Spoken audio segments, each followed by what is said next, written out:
We are here today with a shorter episode than usual. We're calling them mini episodes. We've done one before on some weird YouTube videos.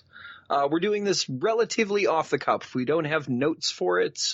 We're just going off of personal stories because this is about urban legends. So we figured urban legends are often passed along from person to person while telling stories instead of reading them. So we thought we'd give that a shot. So if it's a little weirder than usual, or we're a little somehow, yeah, or if we're goofier than usual, again, somehow, bear with us. It's an experiment. We hope you enjoy it. So who wants to go first? I guess I will go first. Okay. I decided to pick 3 of my favorite urban legends, and I figure we can trade off telling stories. So I guess for the listeners out there, unless you're driving, which you probably are, or at work listening to the podcast, turn off your lights and get really close and maybe see if you can get a candle app for your phone that plays simultaneously while we tell you these stories. Does that work for you? No? Yeah, that works for me. I'm not really telling. Mine aren't really necessarily stories. For me, one is a personal experience. Oh. One is about a local urban legend that is actually steeped in truth.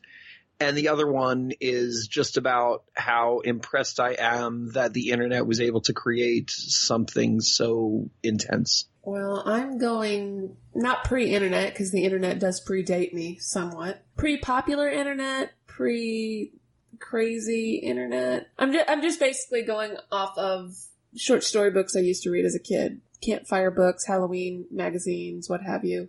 And my first favorite story that I picked is one that I could honestly believe happened because I, at one point in my adult life, did have to work fast food, as most of us have. One of my favorite stories. Oh, I know exactly which one you're talking about. Go for it. All right. One of my favorite stories is about a girl who decides to get some late night food with her boyfriend. You know, they order the food, Kentucky Fried Chicken, extra crispy, extra spicy. And when they're sitting in the car, he realizes he doesn't have enough napkins. So while the boyfriend goes inside the building to go get his napkins, the girl just kind of chills out in the car and she's absolutely starving.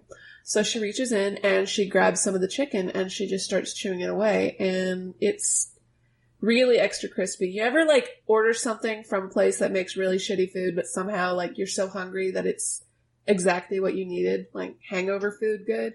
That's actually pretty much what I eat every day of my life because I never have time to eat actual food. The chicken is so good that she just keeps eating it. The skin is tender. The batter is just extra, extra crispy, just like she ordered. And it's so hard to get really good extra crispy chicken. Let me just say it's really hard to get that. Yeah, it is. So she basically almost completely polishes it off while she's waiting for him. And it's just so weird. It doesn't even taste like normal chicken to her. So he gets back to the car and he turns on the lights in the truck so they can get settled in, and he hands her some napkins. And then she notices something when she's looking down at the drumstick she's holding. And it's not really a drumstick. She sees little claws poking out through the batter and realizes she just chowed down on a Kentucky Fried Rat that fell into the boiler. This story blew my mind when I was a kid. I'm actually, now that you said this, I'm going to touch upon another story from the book that I read that story in. It was Kentucky Fried Rat was the book, or Deep Fried Rat or something, I forget. And it had some other urban legends. When I was a kid, that blew my mind. I was like, oh my God, that would be so gross. I'd be terrified. I'd be broken forever. Mm-hmm. And now that I'm an adult, though, I'd be like, man, if I ate a rat and it was delicious, I'd be okay with that. I think that just means you in particular have very low standards. Yeah, you're not wrong. But basically she went to get her stomach pumped per tradition in these sorts of stories. And, the key to that story is just describing the texture of the rat. I think that's what really sells it. And it's also I agree. And the fact that they spend so much time making sure you know how much she liked it too. Mm-hmm. I don't think I'm going to eat any fried chicken for a while. I had some for lunch today. I'll probably have some for lunch tomorrow too. Yeah, so I have 4 now. I'm not going to count the last one. The last one is just an interesting thing I've been thinking about recently. I read this next one in the same book that had that story. And I'm sure you found it some completely different way. I guarantee we didn't read the same book. Like this, you probably just found this somewhere else. And that's what's cool about these stories. They're so pervasive. They're like the folk tales of our generation. Mm-hmm. You know, I think that's cool. So, my first story is a young family is leaving to go to a dinner party, and they're going to be home late, and they have a small child, a baby, and they get a babysitter over, and the babysitter comes and knocks on the door, and she's a little bit strange, but the parents are like, okay, she comes with, her references were good, the neighbors use her, everything's fine, so we'll go ahead and hire her and let her watch the kid. So they leave, they go to the party, the babysitter is there with the kid and everything's normal, and the mom is at the party and she starts to get this feeling, this somewhat terrified, worried feeling that something's happening to her kid. So she calls the house and the babysitter picks up and she sort of sounds spacey and she's talking kind of weird. Oh, no. Yeah. And the mother's like, I was just calling to check on the kid. I wanted to make sure everything was okay. And she answers, everything's fine. The baby's okay. I'm cooking a chicken for you guys when you return home. And the mother stops, thinks about it for a second and says, there is no chicken in our house. How can this be? So she goes and she gathers her husband all freaking out. And he's like, wait, I want to stay with the party. I want to stay. And she's like, no, we got to go check on our kid. So they rush home. They get back to their beautiful suburban McMansion, run in the house, and the babysitter's sitting at the kitchen table, knife and fork in hand, plate in front of her, waiting for what's ever in the microwave to be finished. Apprehensively, slowly, the mother goes to the microwave, opens it up, and the babysitter has cooked their child. Turns out the babysitter had eaten a bunch of acid before she came over to babysit and mistook the child for a roast turkey and decided to do something nice for mom and dad. Dun, dun, dun, dun, dun. Will you get that thing out of the studio? I can't help it. It's such a convenient way to end stuff. But yeah, that was another one when I was a kid that I was like, holy shit, this is blowing my mind. That baby's been cooked. And people believed this one for years, just like yours. Like this was passed down from playground to playground, from campsite to campsite forever. Probably still is to this day. Except Snopes ruins it all. Yeah, Snopes, why you gotta do that? Why can't you let us just believe a baby's been cooked, Snopes? Seriously, let us believe in our fried tender children. Yeah, you know, this one plays on a lot of fears of parents leaving your children alone, the fears of drugs. I mean, there's a lot that plays into it, and it's a disturbing mental image, especially like microwaves in the 70s and 80s. People thought microwaves were the devil. Some people did. They thought microwaves would kill you just by looking at them too long. I'll tell you what, though, Maddie, when I picture the kid looks delicious. I mean, in my mind, like I picture like a suckling. Why am I kid. not surprised? Like I'm trying to explain the baby here. I mean dinner here. So it's this nice silver serving tray. There's like garnish and lettuce around it. The kid's like got that. He's like laying in the middle. He or she, is lying in the middle of this beautiful serving tray, maybe a tiny little crab apple in his mouth. Because it's a baby, you couldn't fit a full apple. And it's just this nice golden brown, like just tender. I'm not sure I can do delicious the show anymore with you. I mean, I'm not gonna cook a baby. I'm just saying when I picture it, the baby looks delicious. My next favorite story. Good segue. It sort of plays on not fears I personally have now as a 28-year-old grown woman, but fears I might have played into moving out for the first time when I was in my early 20s, especially going to college. You know, a lot of people, freshmen in college, if you go to community college, you don't have to live in the dorms, but if you go to university for the first couple of years, you do. Luckily, I didn't. I went to community college because I'm fancy. But this one is sort of about a girl who goes to university and she's blind, so she has a seeing eye dog with her. And she sort of has severe anxiety living alone. Well, oh, this one's rough too. I'm sorry. Yeah. Keep. And she doesn't have a roommate. So, like, in the middle of the night when she gets really stressed out, if she wakes up, she'll, like, put her hand down by the bed where her dog sleeps at the foot, and he'll lick her fingers, and then everything will be fine, and she'll go back to sleep. she starts hearing reports about like break-ins in the dorms, murders, stuff like that, and she starts freaking out more. She starts waking up and having just full-blown panic attacks at night. But she's everything's good because if anything was wrong, her dog would wake her up, right? Her dog just licks her fingers. Well, towards the end of the semester, one night she hears loud crashing and everything, and she gets up immediately, climbs out of bed, tries to kind of stumble around and find, if anything's going on. And eventually, she doesn't stumble into anything. The doors are closed. The windows are fine. She goes back to bed and she lays down with her dog. And then she puts her hand at the foot of the bed and her dog licks her fingers. The next day, when her friend comes to visit, when she's woken up that morning, she opens the door and she finds her friend sleeping. And the dog's headless body is sitting at the foot of the bed. And painted in blood on the wall is, "Aren't you glad you couldn't see me?" Ooh. And that story's been told in many different variations, but that's my favorite version. Yeah, that's my favorite too, although I hate it when animals get hurt in anything. Babies are okay. Babies are fine. Babies, yeah, they're good. I can't stand those things. We're learning so much about me today. Anyway, yeah, there's also a version of that where it's the roommate. Yeah, aren't you glad you didn't turn out the lights? They both get drunk and come back and she's all passed out. Yeah. That one is difficult, especially in college, especially when you're a college-aged woman, I think, because one of the biggest fears that's really pushed on you is home intruders and rapists and stuff like that. And it's very easy, even with key cards, to get into dorms. So, yeah, I can see why this would really play on the fears of a college student. So what is your next sort of story you'd like to discuss, Corey? All right, so next we're going to get a little bit lighter. This is a personal experience with an urban legend in Vermont. Ooh. Yeah. So Vermont has its own Loch Ness monster. Vermont has Champ. Champ lives in Lake Champlain, hence the name. Wait, is it actually called Champlain? Lake Champlain, yeah.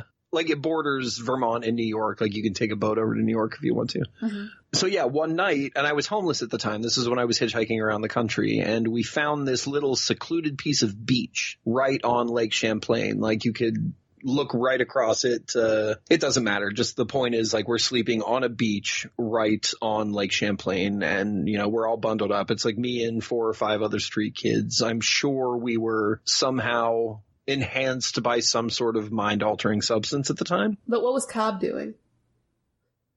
Cobb was probably in college somewhere being an actual person, but I'm not sure. So yeah, we're all hanging out, doing whatever we're doing, talking, drinking, whatever. And we start hearing this splashing out in the middle of the water. And we don't think anything of it. We think fish jumping, whatever. So we keep talking. We keep hearing it, and it's loud. And we look out there just in time to see something potentially school bus size breach the lake. Are you serious? Like something came up. I'm 100% serious.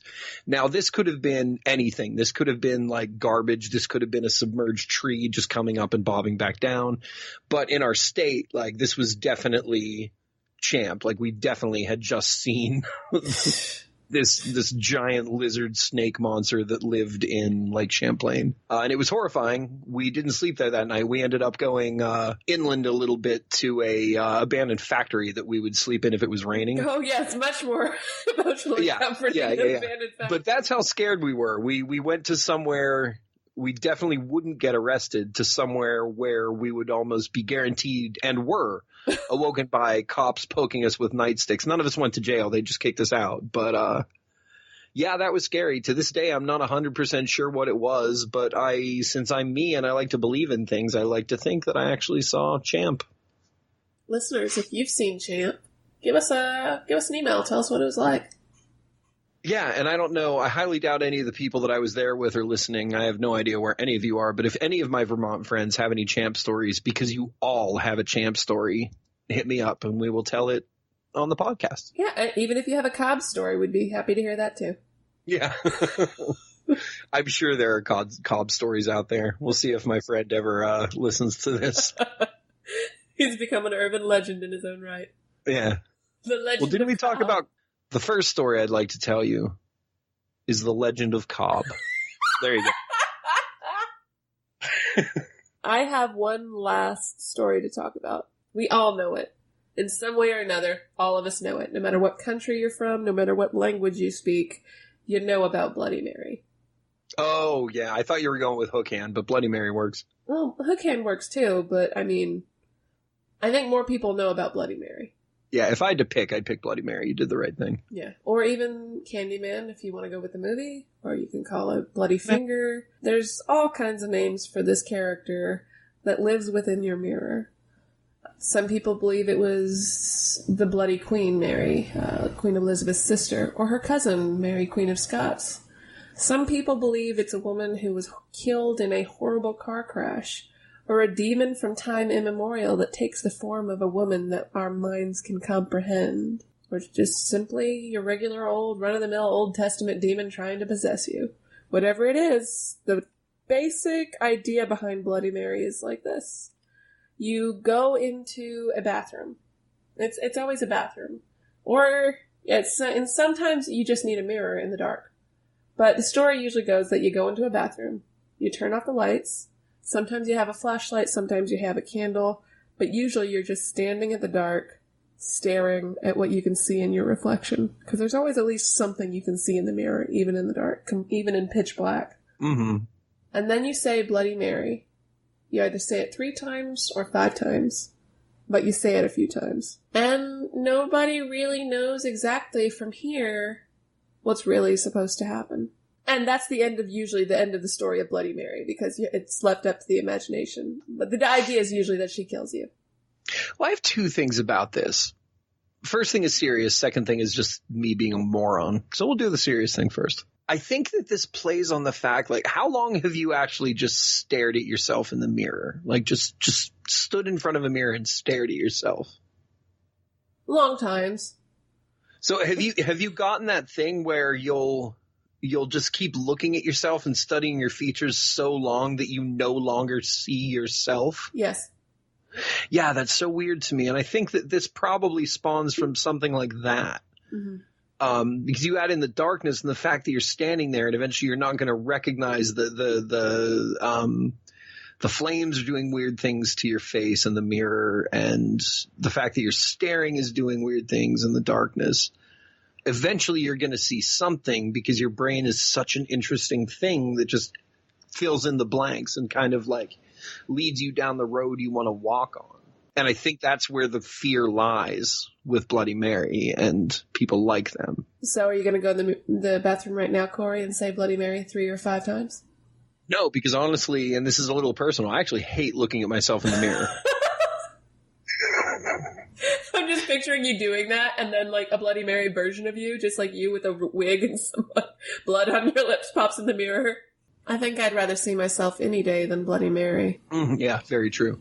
But the other thing about the whole Bloody Mary thing is it would be totally different if it was like, gather round, kids. Remember, if you're ever in the dark with a single candle, never say the name Jimmy Jamiroquai 3 times. Like, it's all about the name. If it's like some stupid name like that. Or like, Biggie Smalls, as South Park did. Funny you bring that up, because I already told you that I've been researching a lot of 90s gangster rap, late 80s gangster rap. I've been like, Eazy-E has been on constant play. Because then you just evoke some goofy looking nerdy kid and he'd like make a ridiculous noise and you'd laugh at him and he'd put his head down and wander back into the void. Aww. Poor Jimmy Jamiroquai. Do you have any other stories to share with us? Yeah, I have 2 more. I have one that's a little more local. I live in Western Pennsylvania now, and this is an urban legend that actually can be traced back to a real person. It's I think I'm about an hour away from this. So on Route 351 outside Beaver Falls, there's a legend about the Green Man, or Charlie No Face. If you're driving down this stretch of road, you get to this tunnel.